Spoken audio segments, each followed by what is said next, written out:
So, welcome. Nickelback. Are they slop or not? What are people going to say? Let's figure it out. So, first, we need to figure out, number one, what is slop?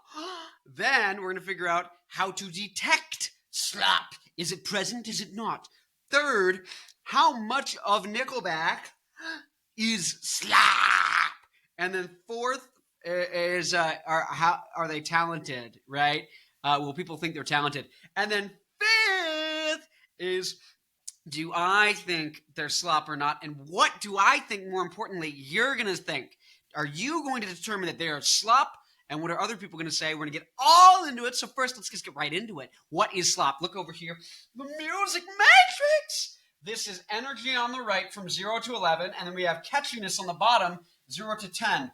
And so this is the catchiness line. And this is the energy line. Basically, if something is past the slop line, it's at least a 7 in terms of catchiness. It gets either called pop and or rock, depending on if it's higher or lower energy. And then if you are not a fan of the genre or the energy level, but it is less than a 7 catchy, so if it's not that catchy, it's below the slop line. If you hate metal and it's not catchy, it's less than a 7 catchy and it's high energy, you are going to call it slop. You're going to say that band is slop, that song is slop, etc., right? And then if you're a fan of metal and it's a low energy song, whether it's indie, jazz, blues, country, etc., right? If it's less than a 7 catchy and it's between 0 and 5 energy and you're a metalhead, you're going to say, well, that's slop. When really a fan of that genre might call it indie or jazz or whatever it is, classical music, whatever it is that's low energy, that's, to their taste. But now, that's enough of this. We know how to figure out if something's high energy, right? It's like, do you get like amped up? Ah! Or are you going to sleep? Or are you dancing, right? This is more of a dancey range. This is more of a mosh pit range. This is more of a falling to sleep range, right? But catchiness, how do we determine that? That's a little bit trickier. So we actually have a good way to figure out catchiness. This is a little bent. I'm a little bent out of shape on this one, but we're looking at the catchiness index. It's going to tell us whether or not a song in particular is catchy or otherwise. So let's take a look at this. We've got predictability. This is the number one way we can get a good gist of how catchy or not a song is, right? So if something's completely corny, odds are it's going to be total slop, right? This range right here. If something's completely incoherent, right, odds are also that it's going to be complete slop. But as you get a little more balanced, there's some things that are a little quirky, some things that are a little formulaic, some things super predictable, some things unpredictable. It balances out to being, in this money zone between a balanced song like Back in Black by AC/DC or a zany song like Bohemian Rhapsody, or right in the middle of those two is Welcome to the Jungle by Guns N' Roses. And you can see, just because you're in the money zone, you can still get slop, right? You can still be slop, or you could still be something that's maybe just for fans of that genre, right? But you also now have a probability of actually being a hit quality song or a smash hit quality song. Now, just because something did or did not take off doesn't mean it's not hit quality. Hit quality is something actually becoming a hit, kind of different, right? If you think about Hey Jude or whatever song that's, like by the Beatles or something that everyone universally thinks like, oh, that's a 10 out of 10 song, or Welcome to the Jungle. If Welcome to the Jungle was released by an unknown band tomorrow and no one ever heard it, it would still be a hit quality song, even though it may never become a hit, right? So now that we know, okay, we know if a song is catchy and how much energy a song has, if it's slop or not, and if it's energetic or not. Now we need to figure out, is an artist themselves? We know how to talk about a single song, but how do we go from one song to many songs to an entire catalog? How do we now evaluate that, right? How do we predict what people are going to feel or think about that? So here we have the catalog audit. We are looking at a couple different archetypes of distributions of catalogs. You can see here, if you've got very little songs that are going to be hits that other people are going to know, and very little slop, but a lot of stuff for your fans, for fans of that genre or for fans of that artist style, that is what we call an OnlyFans. An OnlyFans catalog like Motorhead, Slayer, or Frank Zappa. Hit or quit is when it's all hits or it's all slop, and there's no stuff in between. So a good example of that is Weezer. Every Weezer song is either god-awful or really good. There's pretty much no in between. Now, some of it might be lower energy or higher energy, and depending on your preference, you might not like the stuff that is lower energy or higher energy, right? But it's still catchy, and you're like, it's still well done. It's still a good song, even if it's not my favorite, right? So that's what you see with like Weezer, Queen, I think Scorpions. I got to remove Faith No More here. One-hit wonder, self-explanatory. Now here is where you have a classic catalog like the Beatles, Metallica, Daft Punk, Rage Against the Machine, where it's pretty much no slop. It's really mostly just really high quality, really catchy songs, and then a good bit of stuff for the fans as well. But it's really weighted towards really catchy stuff. Then you got a less than 50-50. This is where things get controversial because you've got bands like Limp Bizkit and David Bowie and Pearl Jam and Soundgarden where they clearly have hits, but relative to the entire catalog, the hits is like 10 amazing songs. Maybe you could say the greatest of all time if you really like them, but they have like 30,000 songs that are unlistenable, even to fans, right? It's not music for fans B-side territory like these guys. No, it's just total garbage, right? And then here we get the 50-50. The 50-50 is like Led Zeppelin, Nine Inch Nails, where there's some hits, there's some B-sides, there's some duds. So now when we're talking about Nickelback, where do I think Nickelback fits in with that? Honestly, you might say I'm being a little ostentatious, which means a little, presumptuous. I trying to use a synonym that's less convoluted, but I guess I did not do that. I failed to do that. I think they honestly have a classic catalog or a 50-50. And so if this is a flat line of the ratio, and this is not total, it's just ratio of how much is listenable, how much, right? And then here is kind of like just there's zero over here. Maybe it could be in between. Maybe it's like you got like a line going up, like here's like duds and there's, for fans and there's slop, right? Or hits, I mean. Anyways, but yeah, that's kind of where I put them at. And then we got to figure out, now that we know how much is slop, which I think most of it's not slop, you might not like all of it, and that might just be, it's stuff for the fans, but it's not aggressively bad. Everything's kind of catchy. There's kind of a good song. Even with the latest album, it's really catchy and hard-rocking. Maybe it's a little bit less iconic, but still, it's good. San Quentin's a good song. I heard it. I was like, dang, that's really good. I hadn't heard it till today. And now we're looking at, are they even talented? And so when we look at brand, this is kind of where we get to some things. Because basically, this brand thing is basically, if you're Taylor Swift or you're Kim Kardashian, you go to the store, you go to Walmart, you look at my watch, look at that drip. You go to Walmart, you say, is this band good? Is this band bad? In my neighborhood, I don't know. No, but they go, okay, can I wear the t-shirt? Is it a clothing brand? Could it get mistaken for a clothing brand? Do they have a good aura to it? And I think Nickelback's got a really controversial aura. I'm going to have to say the brand's kind of a little generic. I think, if anything, them being underdogs, because their songwriting, as we're going to see, is actually good. Red, of course, means bad. Green means excellent. And yellow means okay. It means decent. Its condition is decent. Here's the thing. I'm going to give them a yellow-green in the musicianship. Let's see what I did. Yeah, because there are riffs on these Nickelback songs where – so songwriting, self-explanatory, catchiness, right? Are the lyrics good or clever at least? Maybe you think they're corny or maybe you think they're trashy, but are they good? Are they memorable? Do people like them? Is there layers to it? Is there wordplay going on? Is there something for people to grab onto, right? And you can't say that there's not effort and time and thought being put into it. You might say it's obvious, it's corny, like, it's very predictable, but it's not, these aren't bad lyrics, right? The riffs are incredible, the tones are incredible, musicianship, they're really good. But this doesn't just mean, is the musicianship good? This is kind of an idea of like, likewise, there's people who just care about, can I wear the t-shirt of the band? There are people who just care about, are they virtuosos? Does it inspire me? If I'm a guitar player, does it inspire me to like learn, oh my God, I need to learn those riffs. Oh, I need to listen just to the guitar in the song. I love it. People kind of do that with like Metallica.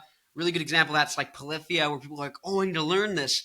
But if you're just there for songs, like Polyphia doesn't have that, right? But if you just care about this and you don't care about songs, then you think Polyphia is goated, right? You say Polyphia is amazing. So likewise, here, I think they're a medium. They're maybe a yellow-green. but there are really good riffs on there. If you're already a guitar player and you hear a Nickelback song, you're going to be like, never made it as a wise man. I couldn't cut it as a poor man stealing. That all live in a blind man. The sense of sound with a sense of feeling. And this is how you remind me. Oh my God, you're going to want to learn it. But now let's get overall. So I think there's a medium level of controversy controversy. I think there's a medium level of controversy with Nickelback because I think the brand isn't good. Historically, they had a bad brand. They're coming back a little bit, but their brand isn't very unique. It isn't very memorable. It's a little generic. People would say butt rock. Just all those bands who are like, let's get tattoos. Let's wear black. Let's have normal, medium, long haircuts. Like, very forgettable. The songs are really well, like, put together and mastered, but they're not, like, there's nothing iconic outside of just the meme factor of, like, oh my God, that, or, like, how memorable some of those songs are. But overall, let's get into it. So most people go, this chart only lets us look at, is a particular song at a certain energy and catchiness, and then most people don't think about just this, or they don't think about, okay, what's the best song? Here's this. People don't just think, what's the best Nickelback song? It's there and there, so it puts it wherever, right? What people actually do is they think, and they also don't think, oh, how's the whole catalog? Well, they have like these really good songs, but then they've got, you know, these songs that are okay, and then they've got these songs that are bad, and then they average that. It's like people don't listen to the whole catalog. You know what I mean? People just think of like maybe the top 10 songs they've heard from a band. So that's what I'm going to do here is I'm going to show what's my average of my top 10 songs, and then we're going to see where does that go. And it's probably not going to be very different for other people. I tend to bias towards higher energy and catchier, right? But other people, you know, usually might make a trade-off. If they're metalheads, they would go, well, I'll sacrifice catchiness. I'll go back on catchiness to go up in energy. And so their average might be a little bit up and to the right. And then other people who are just like pop music fans, right? Or don't like metal, they might say, well, I'll go lower energy to get catchier songs thrown in, right? Look at this photograph. Anyway, so where are my top 10 songs for Nickelback? Where that song, my top 10, the top 5 song, what am I doing, man? Okay, so you can see here, so talent, they've got, you know, the musicianship, they got the songs, they got the catalog like I draw it. I'm just showing you that I was bookkeeping all of that. And then the controversy, I'm going to put at kind of high to medium because their brand, it's very split. It's very split. People, pretty much it comes down to, have you listened to Nickelback actually, like thoroughly? And a lot of people haven't, but a lot of people have. People who haven't are going to say they're awful out of a reflex. The people who have are going to say actually they're really good. And some of them might say they're really good, but I think the lyrics are awful, and I hate them, and those are problematic. And then those people are going to say, well, they're good, but I don't want to say they're good because I think morally they're bad. And so then, like, so everyone's disagreeing, right? So now, but let's actually get to my top 10 songs. You're going to see How You Remind Me. Man, that's a wild man. I said about a 10 on catchiness, but a 7 on energy. Animals, higher energy, equally as catchy. Something in your mouth, just as catchy, higher energy, like Animals. Burn It to the Ground. A little bit lower on the catchiness, not by much, but a little bit. Because this is 10 out of 10 is like the highest you can get, right? It's not like 11 with the energy. But really high. Burn It to the Ground. I just want to be big rock stars in a big house and 10 cows and a no, we just won't eat it. It's so good. Yeah, I want to be a rock star. But it's lower energy a little bit. And then She Keeps Me Up. Likewise, good. Someday, good. Too Bad. Too bad, too late, too long. No, it's so catchy. And then San Quentin, I was like, dang. Wait, did I put that? Oh, no, there we go. 9 and 8. Yeah, I was going to say San Quentin at a 5. That's Photograph, right? But so that puts my average up at a 9.6 in catchiness. That's the thing is, this is why Nickelback has the aura they do, is because they have a high level of controversy and they're good. When people think about Nickelback, they go, they're really catchy. They're really poppy. When you go over this line here of energy, people add pop and rock. They go, well, it's pop and it's rock, right? And Nickelback did a lot of good pop songs that are down here and a lot of good rock songs that are up here. And so not only is that like going to split people in and of itself, like if you have like, you know, Enter Sandman, and then you've also got like super lovey-dovey can fall asleep to it song, that's going to split people just right off the bat, especially if you have like 5 and 5 and they're really far apart. So controversy, but all the other things we said. But the people who don't like Nickelback because they were told not to like them, they really like are going to come up against something because they're undeniably good. So they're really angry too because they can't even say, it's not like Pearl Jam. If you hate on Pearl Jam, it's like, it's all for fans and or slop. You know what I mean? Pretty much. And the people who like Pearl Jam, they love it, right? And that's good for them.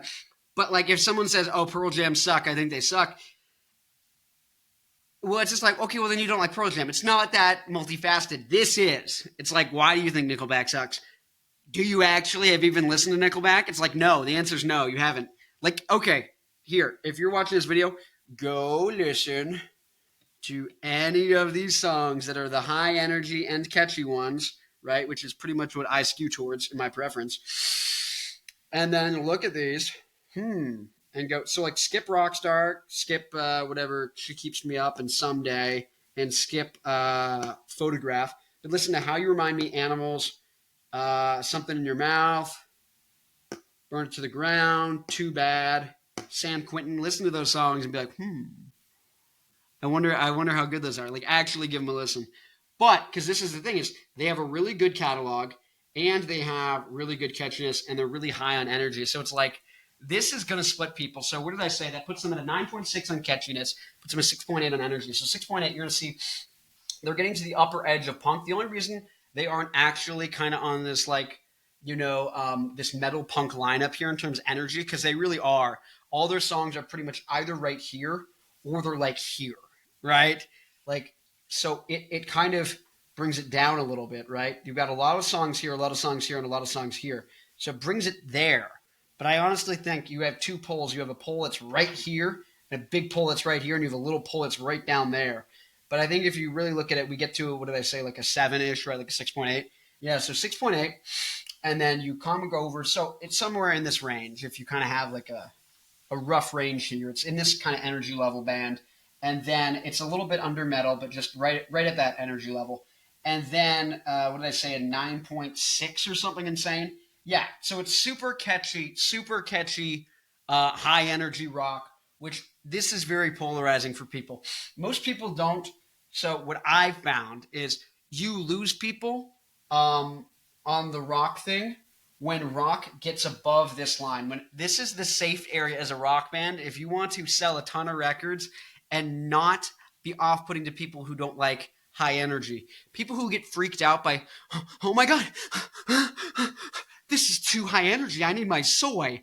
I need to go into my Wally recliner. I can't feel these emotions. Oh my God, I need my antidepressant. It's like, well, I guess, but any of those things individually does not describe the archetype of the person who like can't handle high energy music or avoids it or will be turned off from something, even if it's undeniably good because it's high energy, because it's unnerving to them.